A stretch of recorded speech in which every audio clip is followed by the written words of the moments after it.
So, you've traveled a lot as a pilot. We have talked about this a little bit. I remember you when I first opened a club at Edinburgh University as a student. You came and visited, and that was like the most validating experience. It was. I don't know if I ever actually thanked you, but it made a big difference for me because like somebody who is really good came to visit my school, and it made me feel like I was actually doing real martial arts. It's a real thing. So, do you have some stories from your travels from dojo to dojo and what Well, you've seen and how what we do compares? one thing you have to realize, if you consider me good, it's only because of people like you guys, people that I would go out and work out with. Um, I would go to, I kind of traveled around. I traveled around for many reasons. One, I like to go see what other people are doing and steal and get any techniques or ideas I can. I overnighted a few times down in the Carolinas just to go to Mr. Profilio's class. I'd carry an extra gi, and as soon as we got off the plane and checked into the hotel, skip dinner. I can eat anytime. Off to class, I'd run down there, and he welcomed me with open arms. He was thrilled, and I could see different techniques. I've learned from a white belt as much as I've learned from a 10th degree grandmaster. You see things differently. I saw a white belt once do a technique, and it was like, I never thought of that. I never saw it like that before. I'm going to try that. And a lot of times the stuff works. So to travel around to different schools, not that I'm looking for different styles, I'm just looking for different ideas on how what we do, or how can I make it a little bit better for me. But when Mr. Capella kind of asked me to go to different schools, this was a number of years ago, and just see what was going on, I had different, I was received differently at different schools. Everything from, come on in, you got a gi, don't worry about it, just take your shoes off, get on the floor, it's fine. Mr. Otero, I'd go in there, it was almost embarrassing. He'd start the class, okay, Mr. DeVore here, what are we gonna do tonight? What do you want to do? It's like, I don't know, I came to see whatever you're doing. I don't want to mention the one person's name. I went to their school and I sat there, and I was sitting with the parents, and one of the black belts came over and asked me if I'd interested in taking karate. And I said, I do. I just wanted to come and see how your school was, anything here. When they asked me who my instructor was, I didn't lie to anybody. I told him Mr. Capella. He left, went to an office, obviously made a phone call, came back and said, you'll have to leave. You can't stay. So I said, I'm just sitting here. There was a woman next to me. She started looking at me like, what's wrong with this guy? And I said, I'm not saying a word. I'm not moving. I just want to sit here and watch. No, you have to leave. You're not permitted to stay. I had that reception at one school. One school, I went and watched, they had a youth class and then the adult class. And I got there early enough to watch the youth class. And again, the head instructor, I found out later, the head instructor came over and asked me if I was interested in karate. And I said that I had been taking it for a while, and that I just was interested in seeing how the school was and what was going on. And he said, well, do you have a gi? And I usually always have a spare gi somewhere close by. And I said, sure. He goes, why don't you get dressed? We're having adult class starting next. He took his most senior student, and we started doing wazas, and to this day, I'm pretty sure he told his senior student, make sure this guy realizes that our techniques work. You hammer him, you hit him. And you know how when you do a waza, it's a prearranged attack with a prearranged block and counter attack, and everybody knows what's going on, and you're practicing for timing, you're practicing for distance, you're practicing just for smoothness. Well, these people that always like to throw one or two technique in after it's done, it's like, wait, that's like almost kumite. If I stand there and do a Sekinoi, and you're supposed to do a Maroto with a follow-up Sekinoi, I don't expect to get kicked, then Mekikomi and MP. I expect to get what I'm supposed to get. So after he did that twice, I kind of mentioned to him, I said, I thought we were doing these techniques. He goes, oh, I just can't help it. That's just how good this school is. It just flows out of us. I said, oh, okay. I said, well, when's it my turn to get to try the wazen? He goes, oh, you want to try it? Sure, we take turns. So he did it, and I did the technique. He's like, pretty good. And I said, okay. He did again. This time I slammed him and threw him to the floor. I said, I couldn't help it. It just came out. He caught on real quick. If you're going to do it, I'm going to do it. I'm not going to be your punching bag all night long. Yeah, We're absolutely. here to learn, not to beat each other up. Yeah. It strikes me that when I visited other schools, the ones with instructors who are confident in what they do have been the most open to watching what I do and having honest conversations about differences and improvements. And the ones who are insecure about what their martial art is are the ones that are closed off and sort of looking down on other ones to I don't know if it makes them feel like theirs is more legitimate by looking down on other people and styles, but I've met plenty of people in other styles who are great. I'm not going to switch to what they do, but I've enjoyed training with them for the same reasons you said. So I think part of it is maybe confidence. I think confidence and reassured in what you know. And when I lived in Japan, I used to sneak out off the base as much as I could. They had karate. When I lived in Hawaii, they had a karate class right on the base that I went to almost every night that I could. But when I lived in Japan for a while, I would sneak down and try and find a dojo or something where people were practicing martial arts. And you get all kinds of students, just like here in the United States. You get some that are really good, and just being around them through osmosis, you see and learn things. And you get others that are trying to prove that, since I guess you're Oriental and I'm a round eye, I might not be as good. I'm not out to win any fight in the dojo. In fact, every fight I lose in my life, I hope it's in the dojo and not out on the street. But I found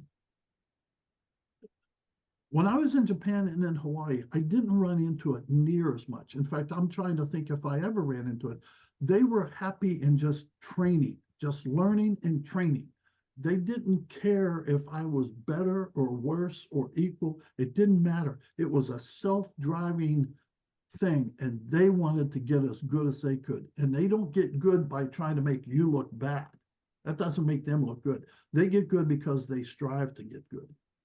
And I really enjoyed that. I found that to be one of the most rewarding things, to take karate in Japan, to take karate in Hawaii, even down in Pensacola when I was a flight instructor, to take karate down there, even down Ralph Perfilio. And I've heard, and I don't want to repeat them, different horror stories. I enjoyed his school. I had a blast in his school. So on your travels, do you have some favorite stories, some memories that stick out in your travels that are good, bad, interesting, fun, whatever comes to your mind? I have many stories. Some are about the weather. They closed 79 down, and we still snuck up to Union City, and turned out I was the only student that showed up. It was snowing so bad, so hard. So I told Mr. Capella, oh, forget it. I'll just go home. He goes, no, you're here. Go down the basement. I'll be down in a minute. I'm like, oh, I don't mind going home. It's okay. I wouldn't say it's a travel story, but before I married this girl, I was dating her at Mercyhurst, and I've been in karate for a while. In fact, I graduated and she had one more year, and I would drive up and see her. And I had completely refurbished an older Ford Thunderbird, and I'd taken her to dinner at McDonald's. And we were very poor college kids, and I had just gotten out of college. And I always sat where I could see the car, and we're sitting there eating, and a car with 4 guys comes in. I'll never forget. They parked somewhat close, but I was parked way out with that old car. It's a 57 Thunderbird, a little 2-seater car. And they got out of the car and immediately walked over to my Thunderbird, and we're walking around looking at it. So I'm paying real close attention. And one of the guys grabs the rear fender where the tire is and shakes the whole car. Okay, that was enough for me. I got up, went out, walked out the door and started walking toward them. And like I said, I parked in the far end of the parking lot. And I remember yelling, this is almost embarrassing. I remember yelling, hey, don't touch the car. If you want to shake something, you grab me, but don't touch the car. And they turned and started walking toward me, the four of them. And the center guy has to be the biggest guy. So in my head, I could tell this is not going to go well. You know, I had learned how to fight multiple people, but do I jump this way? Do I jump that way? How hard do I hit him before I have to get this guy in between these guys? You know, and everything's flashing real fast. And they're walking toward me, looking at me. And all of a sudden I hear this sweet little voice from behind me. Pat, don't hurt them. They didn't mean any harm. And here it was my future wife, my girlfriend, had walked out of McDonald's, was standing back on the sidewalk. I'm out in the parking lot heading toward them. And she says this. I'm kind of like, what the hell? She's, Pat, don't hurt them. They didn't mean any harm. And all four of them stopped. And the big guy in the lead, from looking at me, looks over my shoulder. And you could just see the fight went out of him. And he goes, hey, we just wondered if it was a kit car. We didn't mean any problem. Sorry. Really nice car. Looks really great. Thank you very much. They went back, got in their car, and left.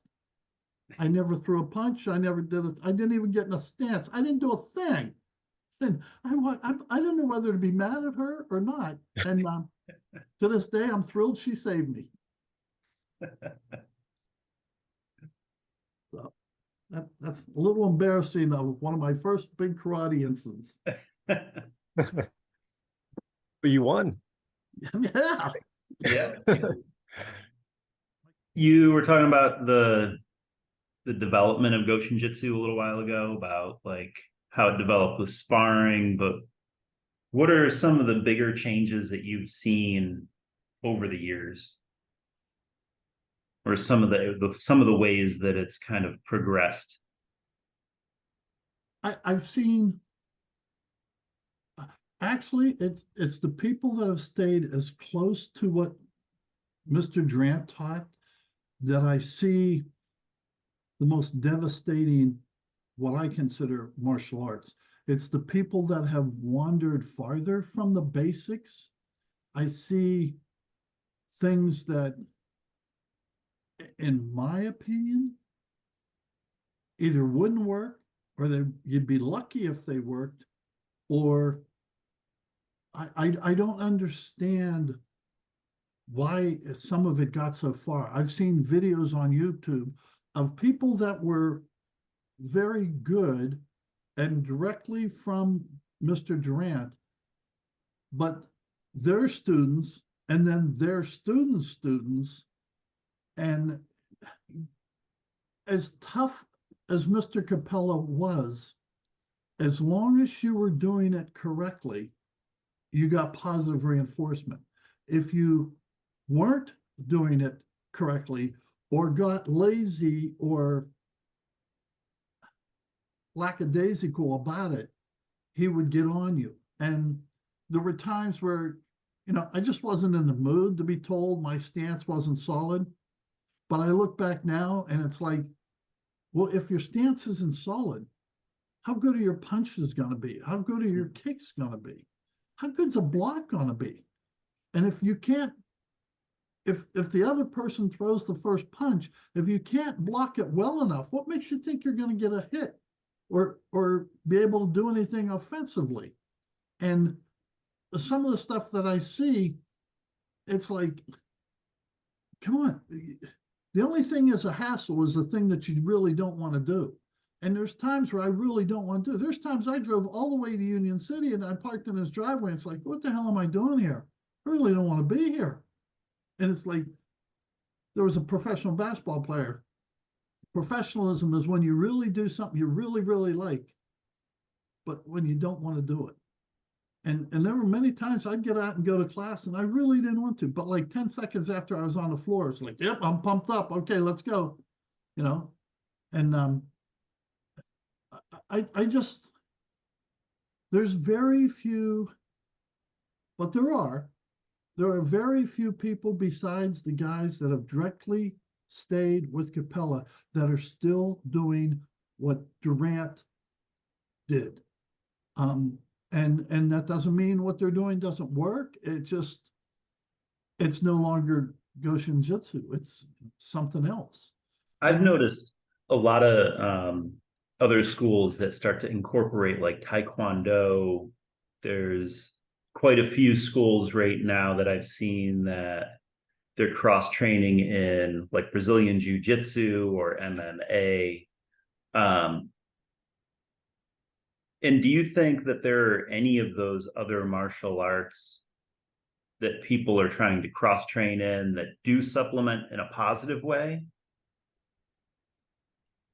Yes, but if you really study your style, whatever that is, Shoin-ryu, Isshin-ryu, Goshin Jutsu, if you really get that to where it's second nature and you don't have to think about it, I think there's very few people out there that are going to be in a grappling or an Aikido type style that's going to give you problems.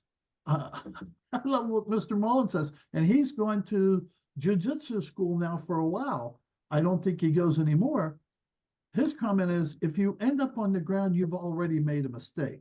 Now, of course, that doesn't mean you're going to win the fight. You just, people come to him with these weird scenarios, what if the guy's got a bazooka to your back and he's holding a knife to your throat at the same time? And it's like, well, you screwed up on so many levels. You might as well just give him your wallet and sign over your checkbook and give him the pin to your Mac card. You screwed up so many ways. And when people come up with those weird scenarios, I either one, don't even entertain them, or I come up with even a more outrageous scenario answer. And I think it's good to be able to fight anybody, anything. But when I watched Royce Gracie, who I think is an excellent grappler, excellent jiu-jitsu, but if he'd come in to grab my legs, I've broken 4 inches of solid concrete with my elbow. I wonder what that would do to his spine. Because the moment he bends over and dives for my legs, if I set my weight and drop and put my elbow, I'd be afraid the guy might never walk again, and even when you're on the ground, if you ever go to well, they don't see them often at the zoo, but if you go on YouTube, if you ever watch a big cat, a lion, a tiger, whatever fight, they love to get on the ground and roll over on their back. Now they've got 4 limbs and a mouth that can work, all of them. You're not standing. The best we can do is 3 limbs, 2 arms and a leg. You got to stand on something. And like Durant used to say, when you jump in the air, you're committed. I've never seen somebody do a flying front kick and halfway through say, oh, I don't want to be there, and back up. They're committed. They're committed. And I used to watch Mr. Durant and Mr. Capella. When somebody do a flying kick, duck underneath and do a groin grab. I heard Capella pop a guy's cup. Because the guy was diving over top of him, jumping over time, doing a side kick. Capella, boom. I thought, oh, that's kind of smart. He's going to feel that for a while. But to me, if we end up on the ground, we did learn some techniques where we drop to the ground. A guy grabs you in the collar in front, you drop down, put your foot on his sternum, whatever, and flip him over. Well, Durant always had us roll up on top, come up on top, and do that judo choke with his gi. I don't want to have to rely on, oh, this is really going so bad. This guy's got me down on the ground. What do I do now? If he gets me on the ground, unless he ties up both hands, I'm putting my thumbs through his eyeballs. It's a fight, It's a fight. No rules. Yeah. Rule is survive, right? Like Mr. Hicks, I was standing next to him at a tournament once, and these guys were playing music, and they were very athletic, very good, flips and rolls and all this, doing these katas. And he leans over and he says, they are really, acrobats, really good, but they don't know the first frickin' thing about fighting. And I thought, if the guy starts coming out and rolling around and doing all sorts of stuff, I'm going to wait till he's within my range and I'm all comfortable and fine. and then you just gonna nail them. You know, we don't have to go to the ground. I saw a video recently that struck a nerve for me. It was a woman with a black belt in some sort of sport karate style, and she was fighting against a guy who didn't know any fighting style, but just a bigger guy. And he just chased her around, and she couldn't do anything to stop him. And it struck a nerve because I don't think that would happen with what we do, for one. But I want to make sure that my students understand that what they're seeing from that woman, the black belt, isn't what we do, because it obviously doesn't do. Our goal is to protect ourselves, however that might play out. So I don't want them to have a false sense of what we do, what it is, compared to these other schools of thought that are much more sport or tournament oriented. Yeah, the problem with videos like that, I'll relate it to a real life incident that happened up at Mr. Rick Johnson's school with Mr. Capella. I saw a student knock Mr. Capella right out, knocked him right out. This woman, let's say she's a decent black belt. She's very good at her style, whatever style. I don't even care what the style is, but she's very good. And this guy that has no training is running around chasing her and trying to hurt her. Either one, she's not that good, and I didn't see the video, or two, she's extremely good, but does not want to hurt that guy. What the few times I was at a Christmas party once, and I usually don't tell people I practice martial arts or anything. Like one guy asked me, how long you've been doing it? And this was many years ago. And I went like this. He goes, oh, 3 years. And Mr. Mullen goes, no, add a 0 to the back end of that. No, the guy goes, 30 years. I said, I'm a slow learner. When I was at this guy wanted to see a technique. He wanted to see things happen. He goes, oh, if I go to punch you, and he's throwing haymakers. He's trying to hit me. And I'm thinking, I either have to step out of the way, go to another room, or have to stop him. And he's not going to like the way I stop him. I don't really believe in full contact karate, because if I really do it hard enough, it's going to hurt you. If you know half of what I know, you're going to hurt me. So I don't want to do that. I don't look at it as a sport. Like I told Mr. Mullins when I started teaching him, I'm going to hand you a 22 revolver. You're sitting at the kitchen table. When that toaster goes off, are you going to jump, turn, and shoot that toaster? If the front doorbell rings, are you going to shoot the front door from the kitchen? We used to have phones that hang on the wall. When that phone goes off, you're going to shoot that phone? I said, as you get better, I'm going to take that 22 away from you, and I'm going to give you a 38. Now you got a little more firepower. And as that goes away, next I'm going to give you like a 9mm. Then I'm getting you up to a 45. Next, I'm going to give you a cannon. You're sitting at the kitchen table, and your mother walks in, you blow her head off. I said, one, you got to have as much control as you do aggression. And you have to realize what it takes to stop a fight. And a lot of times it's not crushing or killing the guy. So this woman with this guy chasing around, she either one, wasn't that good, or two, I'll give her the benefit of the doubt. She was so good, she knew she could. How many times have you fought students and you know you've got them, but you didn't hurt them, you didn't do anything to stop? They keep coming. They keep coming. Right. That's why I hate fighting brown belts. They just keep coming. They don't know they've been hit 3 or 4 times because you have enough control. They just keep coming.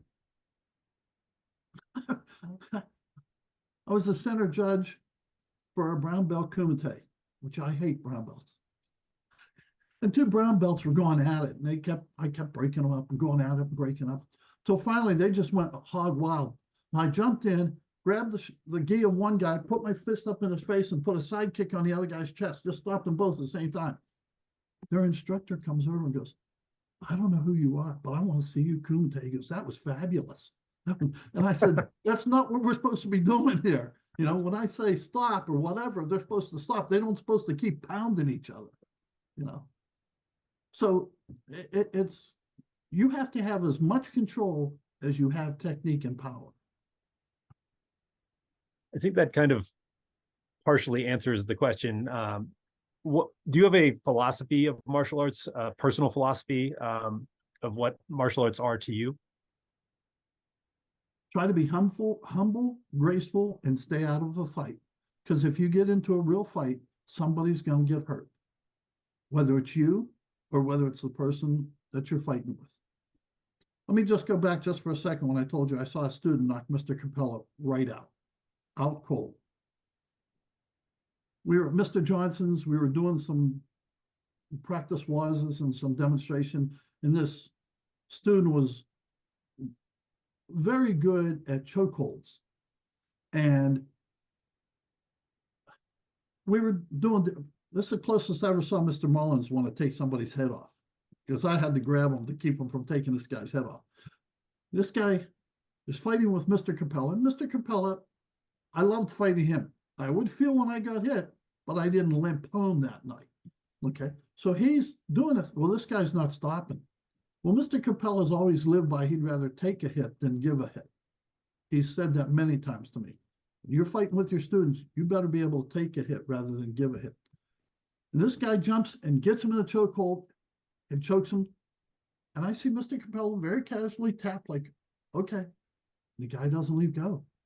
Mr. Capella taps a little bit more. Guy doesn't leave go. Pretty soon, Mr. Capella just goes limp, lays it. And the guy finally stops like, hey, what's going on? What are you doing? Mr. Capella was out. Well, of course, I ran over. Mr. Johnson ran over. Mr. Mullins rolled up his sleeves. Oh. I knew what was coming next. And I'm like, you stay right here. Don't move. I went over. We put Mr. Capella's feet up. He came back. It wasn't out that long, maybe 10, 20 seconds, and he came back. And he talked to the guy was embarrassed. The guy wanted to put his street clothes on. He wanted to leave. He was so embarrassed. He was so upset. And it's like the kid had got so wrapped up in what was going on. He had mentally lost control on what we're doing. We're not there to hurt anybody. I can take you downtown Pittsburgh and for free get the hell kicked out of you. You don't have to pay to go to a karate class. I can drop you off, and before I'm down the block, you'll be getting your butt handed to you. So this guy just got too wound up, too excited, and lost all control. And I look back, had I been a more aware and better student, I'd have jumped in and got him off of Capella before it got that far. But it's one of those things where when you're working out with somebody, you have to judge them, not just how well they're doing it or how well they're not doing it. What state of mind are they in? What are they doing? And how's it going? I don't know. It's just, I've seen some, I saw Michelangelo attack Mr. Mullins one night at Mr. Mullins' school. And they were practicing some wazas. And somebody off to the doorway dropped something. Very loud bang. And Mr. Mullins turned and snapped. Now, Mr. Mullins was only 6th degree at the time. I don't know what Michelangelo was, but he knew, he thought this is the perfect time to attack because Mr. Mullins is not paying attention. He's paying attention. Did somebody fall? Somebody get hurt? Somebody break something? What's that? So he jumps and attacks Mr. Mullins. I watched Mr. Mullins go from a 6th degree instructor to a 6th degree black belt. I don't know what he hit Michelangelo with, but it was more than just 1 foot and 1 fist. And Michelangelo went down and slid back across the floor about 4 feet. And he looked like he was just about ready to run. He was so petrified. And he said, I'll never attack again when you're not paying attention. I said, what were you thinking? What'd you think he was going to do? Just stand there and let you hit him? So you always have to judge how the other person's doing. Wow. So we're going through, we have the list of questions that Mike and I have just as reference, and we hit almost all of them. But one of them that I was really interested in hearing your perspective on is, as you were training, what helped you advance the most? What types of training did you do that helped you to advance the most? And piggybacking off of that, do you have advice for people who are either new students wanting to improve, or folks like us who have been doing it for a while and but still trying to improve? How do we keep our focus and how do we keep getting better? I believe in the buddy system. If you have somebody you can work out with, whether they're better, equal, or worse than you, it doesn't matter. And I don't mean you need an uki that you can just go pound on all the time. Nobody's learning anything there. I think that helps get you better. I had Mr. Capella once say, the reason he got as good as he did was because of the students he had. We forced him to stay at that level or get better. As we got better, he had to keep getting better. I think that's good. I think solitary practice. I never have done anything in Kumite that I haven't done first as a waza or as a kata. And I like to practice them to the point where I feel so comfortable with them. I don't really have to think about them. They just sort of come out. So I think especially at my age, the more repetition I do, the more it starts to come out. But it's good to have friends that can help watch and see whether or not, I can learn a really bad technique really easy, and then I can even make it worse. So it's good to have them say, I don't think your weight's right, or you don't look like your hips are snapping just right, or whatever. Durant used to put a chair, Mr. Durant used to put a chair over in the corner when he did katas. And I learned the hard way, you don't touch that chair, you don't move that chair. That's where he's mentally sitting, watching himself do the kata.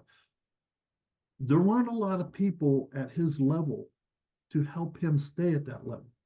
But people like Mr. Capella, Mr. Profilio, Mr. Bohack, as they got better, he had to continue to hone his skills and keep getting better. And one of his biggest critic was himself. He would watch and see and know what he was doing wrong. I think there's a video on YouTube of him doing a kata at a tournament, and like 3/4 of the way through, he stops. And he says, I apologize, I'm an older guy and my hip's out. I'd like to start that over. And out of total respect, they didn't let him start it over. They said it was fine. You have to watch that kata a bunch of times to realize where he made the mistake. And I'm not sure I even know exactly where he made the mistake, but he knew he did, so he stopped. It's like, hey, that's not right. And I think you can keep, I hate to say Mr. Fife might be right, you can keep getting closer to perfection, but never let that get in the way of getting satisfactorily good. And remember, the people you're fighting are also trained. So they're not a street fighter throwing this haymaker that looks like it's taken forever to get to you. If you can fight somebody in a Goshin school, you probably fight most of the people out on the street. And you're smart enough to stay out of the fights. I think Mr. Mullins said once, like, when we're talking about our bunkai and kata, if you have 8, 9 guys attacking you, you probably messed up. So what kind of master of martial arts would have that scenario? That was that also struck a chord with me. It's just something I remembered. You're in the wrong place at the wrong time if you have 8 guys walking up to you. Right.